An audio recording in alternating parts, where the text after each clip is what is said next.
कहते हैं कि आए खुदा तुमने लड़कियों की कमर पतली क्यों बनाई है, उस पे मिट्टी कम लगाई है या ये तेरी बेवफाई है।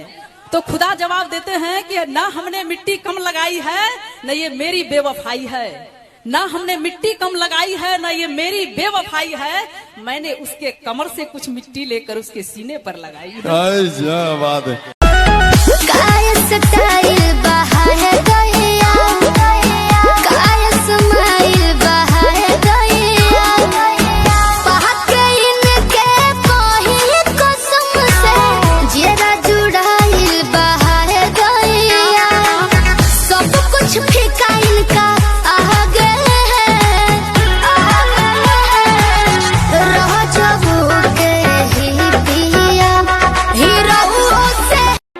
गजब कैला तू बन गईला नजरवा के कजरवा हो, गजब कैला तू बन गईला।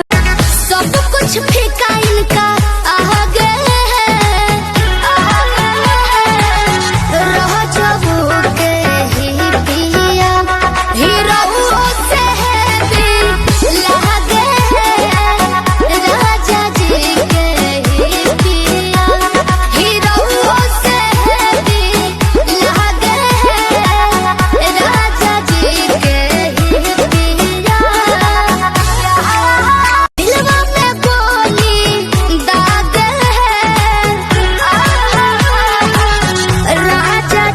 के